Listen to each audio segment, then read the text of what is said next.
Bonjour tout le monde. Voilà, je profite que mon petit loup soit au dodo. Déjà à 22h45, ça fait presque une demi-heure qu'il dort, déjà, pour une fois. Donc j'en profite pour vous faire ma vidéo FAQ.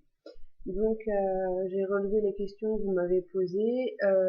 Juste, je la ferme pas, la vidéo. Si vous avez encore des questions, n'hésitez surtout pas à me les poser. Et ensuite, je pourrais faire plusieurs séries de vidéos foires aux questions si ça vous intéresse. Donc voilà. Alors, les questions que j'ai eues, donc je les ai un petit peu classées, il n'y en a pas énormément, mais on va déjà commencer par ça. Et puis comme je vous dis, vous pouvez encore poser des questions si ça vous vient, pour éclairer peut-être certaines choses que je vais vous dire ce soir. Ou voilà, faites comme vous le sentez. Donc, première question, ça concerne donc la valise pour la maternité. Y a-t-il des choses que tu as prises à la maternité qui ne t'ont pas servi? Oui. Donc, en fait, dans ma valise, donc j'ai fait une vidéo valise pour la maternité. Je me rappelle plus exactement ce que j'avais mis dedans, mais en tout cas, il y a des choses qui ne m'ont pas servi et des choses que je n'avais pas assez. Donc déjà, les choses qui m'ont pas servi, c'est mon ordinateur portable que j'avais pris. Et en fait, je m'en suis pas servi du tout, mais pas une seule seconde en fait, parce qu'en fait, j'avais tellement de choses à faire que j'avais pas, j'avais pas du tout besoin d'ordinateur. Ensuite, qu'est-ce que j'avais pas besoin?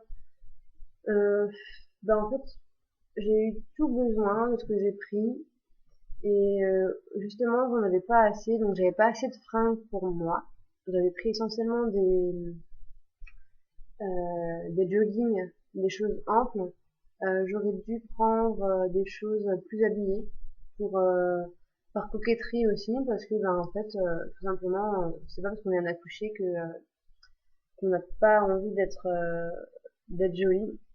Donc voilà, ça m'a un petit peu manqué, surtout que pour la sortie j'ai dû demander à Chérie de me ramener pantalon, t-shirt et tout ça pour que je puisse sortir et avoir l'air de quelque chose. Euh, Sinon, j'avais pas assez de fringues pour bébé non plus, vu qu'on est resté 7 jours, ben forcément il y a un moment où mes 5 pyjamas, 5 bodys sont pas assez, surtout quand il a commencé à régurgiter, donc là ben forcément c'était pas évident. Donc ouais, à refaire, je prendrais plus de fringues pour moi.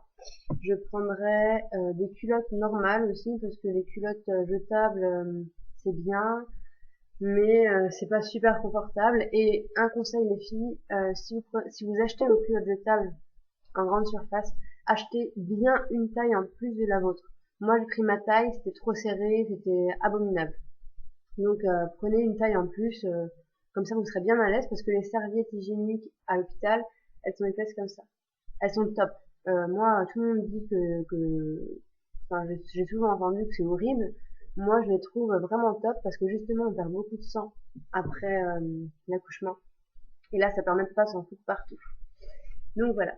Euh, donc je prendrais des culottes, quitte à en acheter des plus grandes, mais confortables. Euh, et puis voilà. En gros c'est ça. Peut-être un appareil photo parce que mon téléphone c'est bien, mais les photos d'appareil photo c'est mieux. Donc tout simplement. Ensuite, donc voilà pour la valise à la maternité. Voilà. Après, pas besoin de prendre toute sa maison. À moi, mon chéri m'a ramené tous les jours ce que j'avais besoin, ce que j'avais pas, ce que j'avais plus. Donc, il n'y a pas de souci pour ça, quoi. On n'est pas coupé du monde pendant la durée du séjour. Mais je pense qu'il vaut mieux prévoir plus que pas assez. Ensuite, donc question bébé, as-tu allaité? Oui, j'ai allaité pendant presque 2 mois. Au début, pendant une semaine, j'ai allaité au sein, et puis pendant 1 mois et demi, j'ai allaité en tirant mon lait, et pendant 2 semaines de nouveau, j'ai allaité au sein. À part la semaine à la maternité, j'ai pas fait d'allaitement exclusif. En fait, je vais répondre Alors la deuxième question c'est si oui, est-ce que ça t'a fait mal et allaites-tu toujours? Donc allaites-tu toujours? Non. Mais est-ce que ça m'a fait mal? En fait, mon allaitement a capoté à cause de ça. Parce que à la base, j'ai une poitrine douloureuse. Donc souvent quand j'étais plus jeune, j'avais d'énormes douleurs à la poitrine pendant mes règles ou avant. Mais là en fait c'était pas. Déjà la montée de lait était atrocement douloureuse. Même la première tétée m'a fait mal. En fait, je pensais pas que ça allait être aussi désagréable. En fait, je m'attendais à un truc génial, mais en fait, non. Donc déjà là, j'étais un peu déçue, mais bon, je voulais allaiter vraiment plus que tout. Donc, ben, pendant une semaine, j'ai serré les dents, je pleurais avant chaque tétée, j'appréhendais chaque tétée. À peine elle se finissait que j'appréhendais la prochaine. Euh, J'avais des crevasses dès le premier jour. À la maternité, on m'a trituré les seins dans tous les sens, en me disant ah il faut faire comme ça, alors qu'on m'a donné 15 000 conseils, mais enfin, il y a eu 7500 conseils de comme ça, et puis 7500 conseils du contraire. Donc difficile de s'y retrouver là-dedans quand on n'a jamais fait, quand on connaît pas, voilà, quand on pensait que tout allait bien se passer et qu'en fait pas du tout. Donc j'ai très très très mal vécu mon séjour à la maternité à cause de ça.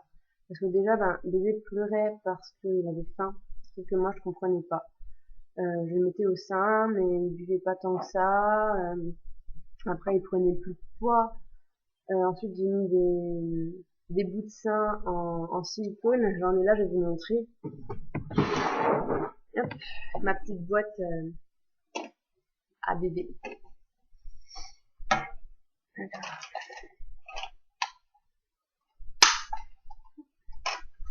Ça ressemble à ceci. Voilà. En fait, c'est en silicone. Vous mettez ça sur le mamelon et puis le bébé peut téter grâce à... Voilà. Ça fait un biberon, quoi. Enfin, une tétine. Voilà. Sauf que ça faisait que bébé mangeait moins. Ça me faisait moins mal, mais bébé mangeait moins. Bref, le séjour à l'hôpital qui a été très long, 7 jours, pour un accouchement tout à fait normal, qui s'est bien passé, avec un bébé qui allait bien, ben, ils m'ont gardé 7 jours, enfin, c'était horrible. J'ai pas de bons souvenirs enfin si, j'ai des bons souvenirs, mais je garde pas en général un excellent souvenir de mon séjour à la maternité. Ensuite pour l'allaitement, donc j'ai tiré mon lait le dernier jour de mon hospitalisation. J'ai demandé, j'en pouvais plus, j'ai craqué, j'ai dit écoutez, filez-moi un tire-lait, je sais pas, mais faites quelque chose, je veux plus donner le sein, j'en peux plus. Je regrette un peu maintenant parce que je me dis peut-être que j'aurais dû persévérer, mais j'avais tellement mal, je supportais plus mes vêtements, je supportais plus l'eau de la douche, je pouvais pas me sécher. Je me séchais à tâtons autour des tétons pour pas me toucher. Je supportais rien. Je devais je devais faire des cataplasmes de de l'Asino, donc la crème à base de l'anoline. C'est pour celles qui allaitent, qui ont des crevasses, elles savent de quoi je veux parler. C'est une crème, une crème, un gel bizarre, très gras qui en fait nourrit, protège, hydrate la peau et donc les tétons pour soulager les crevasses. Donc je mettais ça avec une compresse avec un petit peu de lait à moi dessus et du cellophane et ensuite seulement mon soutien-gorge. Sinon je ne pouvais pas du tout mettre de soutien-gorge sans rien. Ensuite pendant longtemps j'ai mis des coussinets d'allaitement pour pas me faire mal. En gros pendant 2 mois c'était le calvaire. Voilà. Enfin non, pendant un mois c'était le calvaire. Je pouvais plus, je supportais plus. J'avais tellement mal.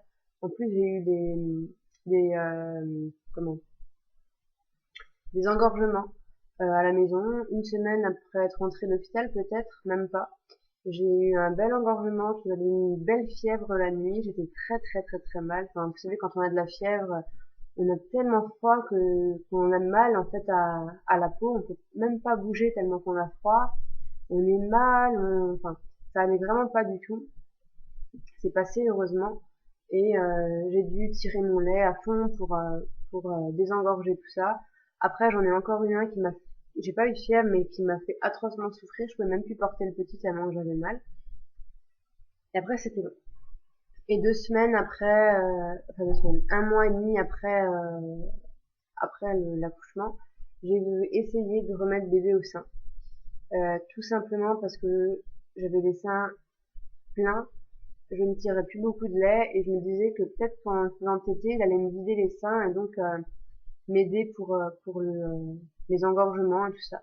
Et il a repris le sein, un mois et demi après sa naissance, un mois, une semaine presque après avoir arrêté le sein, il l'a repris. C'était génial, ça me faisait plus du tout mal, c'était un plaisir de lui donner le sein et c'est ça qui m'a donné envie de réessayer pour un prochain bébé. Je veux connaître le plaisir d'allaiter exclusivement et donc ce sera mon objectif pour bébé 2 qui n'est pas encore prévu. Je vous, je vous l'annoncerai quand ce sera prêt. Euh, donc voilà pour ça. Ensuite donc bébé a arrêté le sein de lui-même. En fait il tétait toujours mais il tétouillait, il buvait plus parce qu'il était tellement habitué à la tétine du biberon qui va tout seul que téter le sein c'était peut-être trop fatigant pour lui. Mais c'était génial. Il se réveille, je vais le voir et puis je continue la vidéo. Voilà, fausse alerte, il s'est rendormi tout de suite après avoir pleuré, peut-être un petit cauchemar ou je sais pas. Donc voilà, prochaine question. Quelle organisation as-tu adopté une fois rentré à la maternité et quels conseils peux-tu donner quand on rentre à la maison? Alors, je suis pas quelqu'un d'extrêmement organisé. Celles qui suivent mon blog ont pu lire un article où je parle de ça. Sinon, je vous invite à y aller. Donc, c'est familyd.over-blog.com. Je mettrai en lien. Ah bah, il se réveille de nouveau. Voilà. Donc, comme je disais, je suis pas quelqu'un de très organisé. Mais voilà, je me suis pas en fait posé de questions par rapport à l'organisation. J'ai vécu au rythme de bébé, il n'y a pas le choix. Donc, au rythme de ses siestes, de ses réveils, de ses bibis. Donc, je savais que au début, 2, 3 heures, il allait se réveiller pour manger. Ou en tout cas, il allait réclamer à manger, mais généralement, au début, il tenait pas plus de 2 heures d'affilée sans dormir. C'était assez rare. Sinon, ben voilà, quand il dormait, je me reposais et ensuite je faisais ce que j'avais à faire. Donc, si c'était une machine, ranger un petit peu, tout ça. Enfin, je vaquais à mes occupations. Généralement, je dormais avec lui. Ça arrivait souvent, surtout le matin. Sinon, la nuit, il dormait au début dans notre chambre. Pendant un mois, il a dormi avec nous, donc dans son lit à lui, dans son grand lit, mais dans notre chambre, à côté de notre lit, tout simplement. Et après un mois, ouais, même un mois et demi, il est retourné dans sa chambre. Donc là, ça s'est super bien passé et il se réveillait de la naissance jusqu'à ses 2 mois une fois dans la nuit. Donc généralement vers 3 ou 4 heures du matin. Et ensuite de nouveau vers 8 heures, puisqu'il se réveillait vraiment toutes les 4 heures. Il tenait rarement plus de 6 heures, le maximum c'était 6 heures qu'il tenait de suite sans manger, mais c'était rare. C'est vraiment quand il dormait très profondément. Et puis voilà, donc on organisait notre vie autour de lui et c'est ce qu'on fait encore aujourd'hui et je pense que c'est ce qu'on va faire encore pendant longtemps. Euh, et puis voilà. Sinon, les conseils, c'est vraiment vous reposer quand le bébé se repose. dormir la nuit et pas se dire chouette, bébé dort, je vais pouvoir regarder à la télé, regarder mon film, faire des câlins avec monsieur. Bon, ça s'il faut quand même. Mais je veux dire, il faut pas passer ces moments tranquilles à faire d'autres choses alors qu'on peut dormir et se reposer, surtout quand bébé se réveille plusieurs fois dans la nuit. Donc nous, on a toujours eu de la chance, c'est qu'il a toujours plus ou moins fait ses nuits. Avant, il se réveillait une fois, donc c'était pas non plus horrible. Mais c'est vrai que parfois, les bébés se réveillent deux, trois, quatre fois par nuit, pas forcément pour manger, hein, mais parce qu'ils ont peur, parce que la tute, elle est tombée, enfin des choses comme ça. Et donc, il faut se reposer à fond quand ils dorment. C'est super important, ça permet de tenir et de pas avoir de cernes jusque là sous les yeux.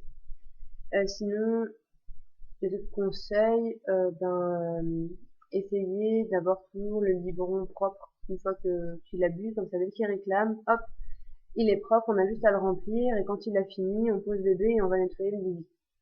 Si on peut, bien sûr. Sinon, quel autre conseil? Ne vous oubliez pas, vous êtes femme avant d'être maman. Et puis vous êtes femme et maman, voilà. Et donc faut ni en laisser une de côté, ni l'autre. Donc se prendre une petite douche d'une demi-heure quand papa s'occupe de bébé, euh, s'épiler, se maquiller de temps en temps, s'habiller, pas rester toute la journée en jogging. C'est tentant, mais c'est vrai que ça fait du bien au moral de s'habiller, sortir, essayer de souffler. Parfois sans bébé, ça fait du bien. Moi, je sais que je suis pas une maman qui doit être scotchée à son fils H24. Je suis heureuse de le laisser tranquille des fois pour la nuit. Dire moi la nuit je dors beaucoup mieux quand je suis toute seule que quand il dort avec nous. Entre Noël et Nouvel An, on a dormi presque toutes les nuits avec lui et c'était très compliqué. Je dormais pas. Voilà. Donc là, quand il dort dans sa chambre, je dors et ça fait du bien. Euh, donc ouais, je suis pas une maman. J'adore, hein, j'adore mon fils, je suis très fusionnelle avec lui, mais j'ai pas besoin d'être collée à lui tout le temps.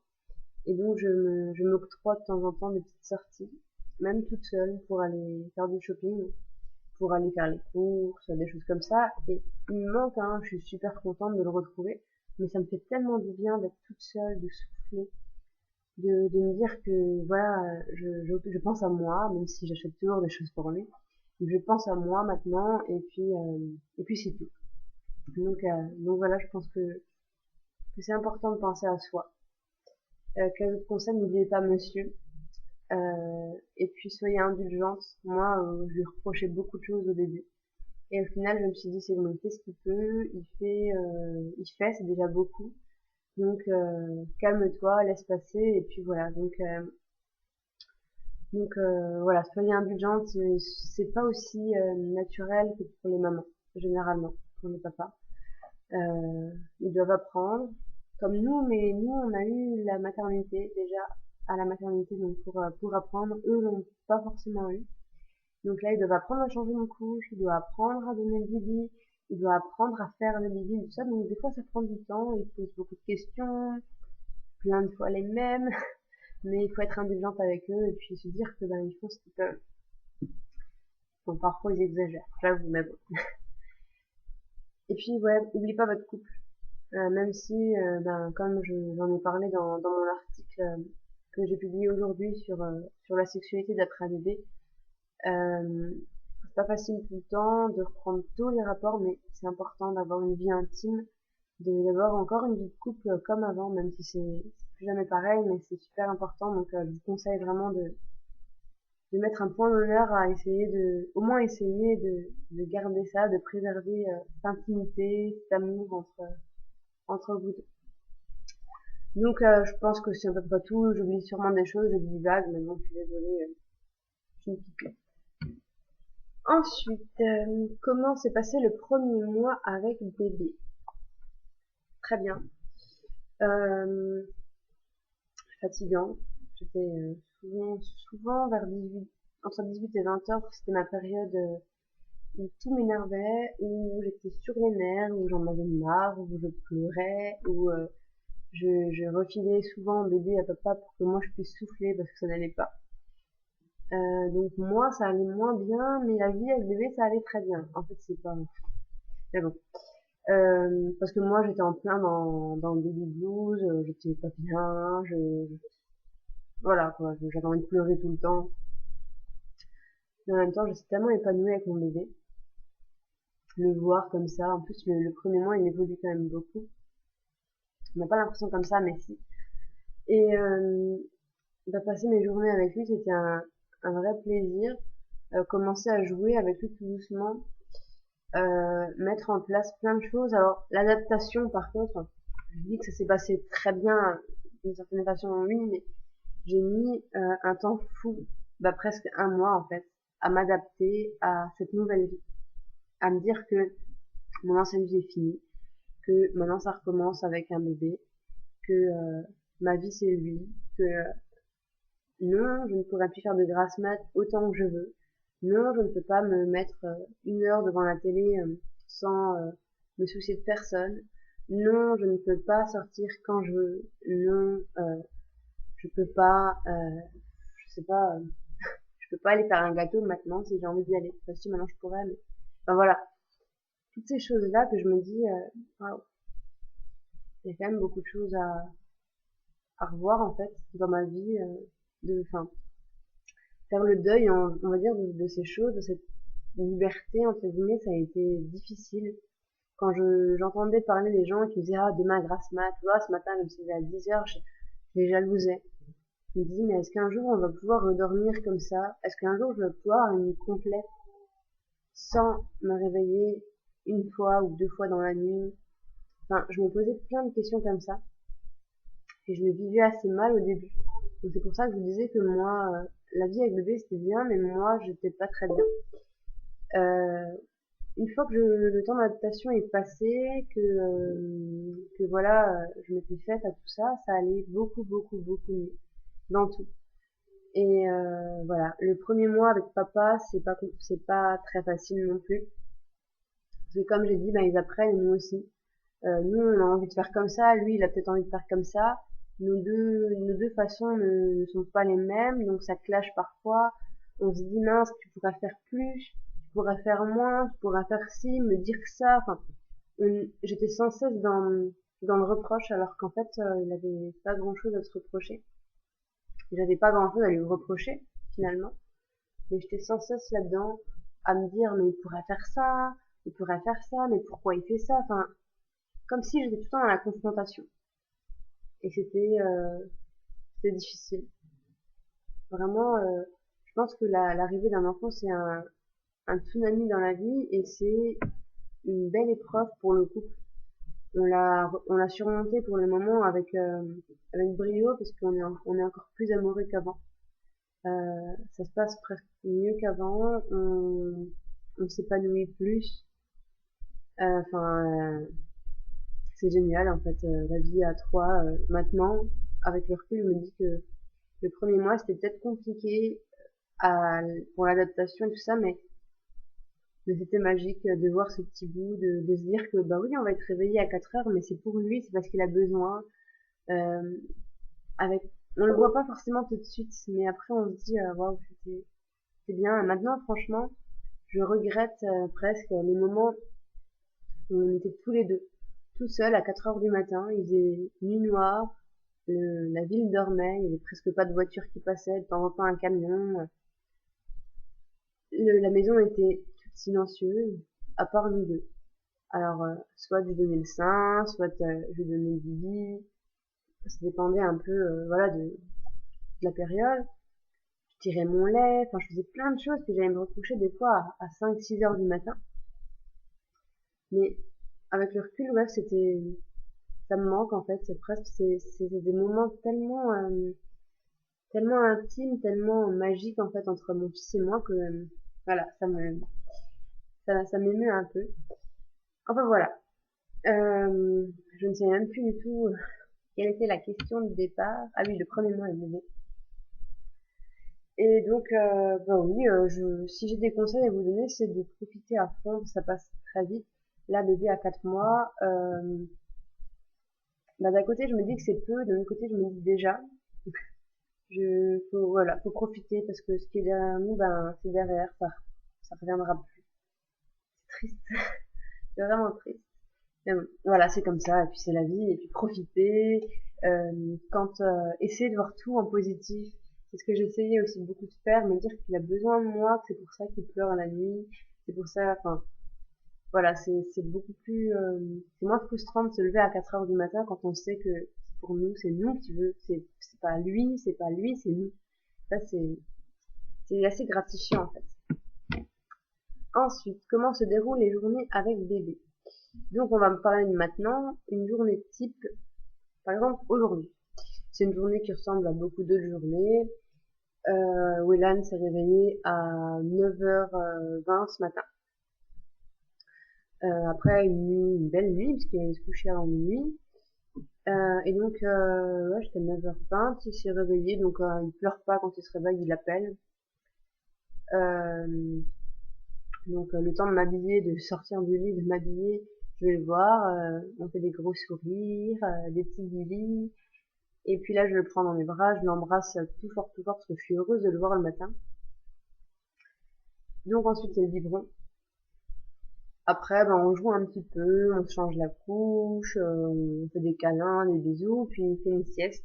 Là, il a fait une sieste de 10h30 à midi. À midi, il se réveille, on joue, on change la couche, on va s'habiller, puis on se balade dans la maison, on va voir papa. Papa a pris sa douche, on allait le voir. Ensuite, moi, j'ai pris ma douche, papa a gardé bébé. Ensuite, ben, à 13h, il a remangé. Donc là, il a mangé des carottes et bah, son lait. Et il a redormi à 2h30. Donc entre 1h et 2h30, ben, on a joué, on a fait des hareux, des guilis, tout ça. Ensuite, il a dormi jusqu'à 4h. Ensuite, à 4h, il s'est réveillé, il a joué avec papa, parce que moi j'étais partie. À 5h, je suis rentrée, on a remangé un bébé. Puis ensuite, on a joué. Il a redormi de 5h30 à 6h moins 10, à peu près. Une petite sieste. Et puis ensuite, ben, on a joué, on a échangé la couche, on a papoté tous les deux, voilà, on s'est baladé, tout ça. Enfin, on se balade beaucoup hein, chez nous. Ensuite, ben, chéri et moi, on a mangé. Et puis, mon chéri est parti travailler vers 8h20. Et puis là, pareil, on s'est baladé, on a joué, on a papoté. Puis vers 9h moins le quart, il a remangé. Là, il a bu 200 ml de lait avec des céréales. Donc là, c'était un échantillon Nestlé que j'ai eu. Alors, je ne compte pas lui donner ça du tout. C'est juste parce que j'ai eu l'échantillon, je ne l'ai pas gâché. Mais sinon, je n'aurais pas acheté du tout cette marque. Je vous en reparlerai après dans une prochaine question. Ensuite, ben, on allait au bain. On a pris un bain, on s'est amusé dans le bain. On a téléphoné à mamie, on a fait des hareux, on a joué. Et puis vers 10h, vers 10h05, il a réclamé un petit peu à manger, il a bu 40. Le dernier bibi de fin de soirée, il commence à le zapper, donc il boit de moins en moins, je pense jusqu'à le supprimer complètement. Et donc il s'est endormi sur le bib, et là depuis, il est au lit. Sinon, là c'est la première fois qu'il va au lit si tôt, sinon il reste réveillé jusqu'à 11h, ouais, 11h, 11h30, puis il mange, et puis ensuite il va au lit. Et puis normalement il redort jusqu'à 9h le lendemain, mais là je sais pas vu qu'il allait au lit assez tôt. Mais bon, on verra. Et donc voilà, une journée type avec bébé. De temps en temps on sort un peu dehors, mais c'est un peu rare par ce temps, j'aime pas sortir quand il fait froid comme ça. Euh, et donc voilà. Et puis voilà, c'est tout, c'est notre journée type, une journée parmi tant d'autres. Ensuite, quels sont les jouets d'éveil que tu aimes tout particulièrement? Donc, j'ai pas fait une sélection des jouets que moi j'aimais tout particulièrement, mais que lui il aimait tout particulièrement et qu'il adore jouer avec. Je l'ai déjà montré dans une vidéo, mais c'est pas grave, on recommence. Il y en a 4. Donc, un hochet avec des petits trucs à mordre. À première vue, on se dit que c'est pas super pratique, mais en fait, il adore.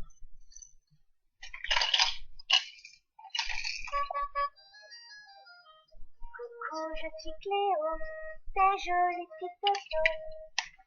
Cette voiture, il l'adore, elle fait de la musique, elle chante, et puis elle a des petites clés, dont une seule en caoutchouc. Donc je pense que j'avais déjà dit dans la vidéo que c'était pas top d'avoir qu'une seule en caoutchouc au milieu.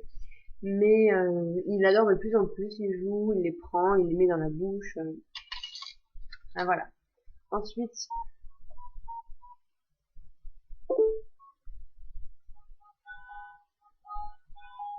voilà, un téléphone portable que ma mère lui a acheté. Il adore, il arrive super facilement à le prendre et donc à le mettre dans la bouche, donc c'est top pour lui. Ensuite, c'est les jeux de dentition qu'il adore. Et enfin,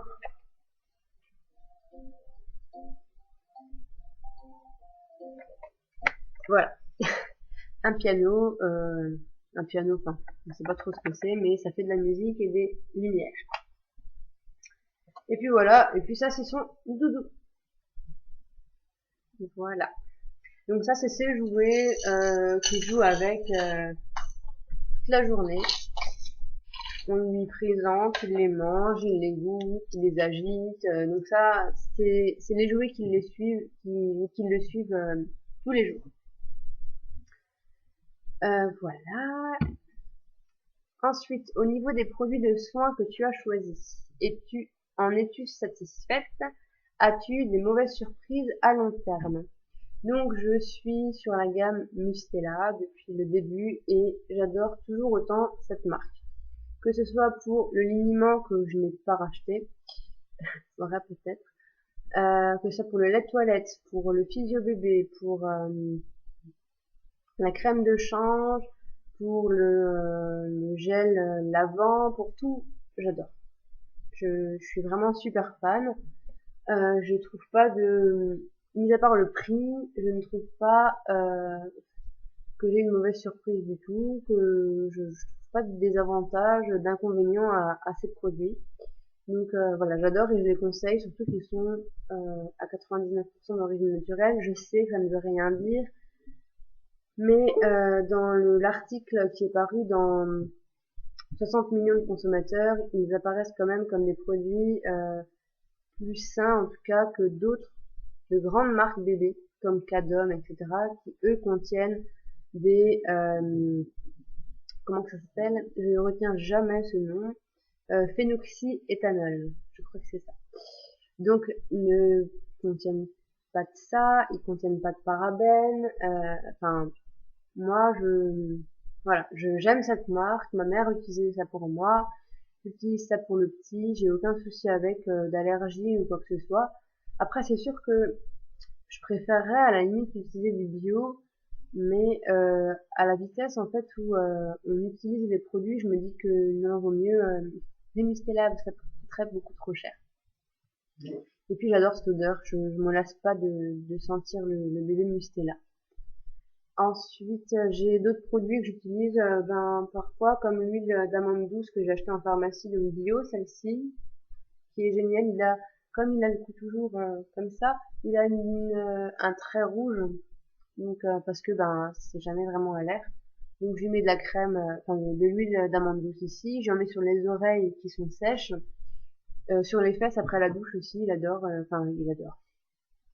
Moi j'adore en tout cas lui mettre cette huile parce que ça le protège vraiment bien et c'est vraiment top. Donc voici pour les produits. Je vais essayer, je pense à l'occasion de faire mon liniment, donc avec de l'eau de chaux et de l'huile d'olive. Il faut que je me décide à aller en acheter en pharmacie de l'eau de chaux et puis j'aimerais beaucoup tester. Voilà pour les produits, donc je ne suis pas j'ai pas eu du tout de mauvaise surprise à long terme. Je conseille fortement cette marque. Ensuite, question suivante. Quelle marque de lait donnes-tu et quelle nourriture bio? Donc j'avais aussi déjà montré le lait, j'achète le lait HIP, donc bio. En fait, j'avais déjà fait une vidéo là-dessus, mais c'est pas grave. Je lis les listes d'ingrédients et quand je tombe sur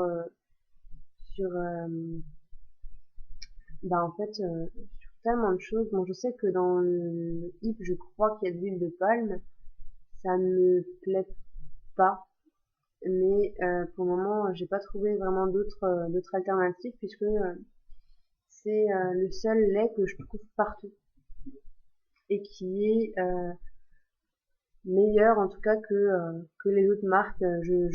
En fait, je veux pas du tout acheter de marques comme Nestlé, Blédina, des choses de grandes firmes agroalimentaires qui ne pensent qu'au pognon et qui rajoutent sucre, sel, etc. dans les plats bébés, etc. Et qu'on ne me dise pas que c'est pas vrai, parce que le sel peut-être pas, mais le sucre ils en rajoutent, de l'huile aussi dans les petits pots bébés pour 4 mois, je trouve ça un petit peu aberrant.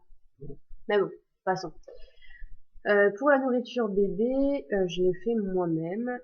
J'avais acheté dans un premier temps des carottes hip et des poires hip en pot, juste pour voir un petit peu si s'il aimait, et il a adoré les carottes. La poire un petit peu moins, du coup là je lui fais de la pomme, il adore la pomme. J'aimerais essayer la banane, mais j'en ai faite et j'ai trouvé ça très très très consistant. Donc si vous avez des conseils pour faire des petits pots de banane, si c'est possible de le faire tout seul, je suis bien bien bien preneuse. Sinon, oui, donc j'achète mes légumes bio.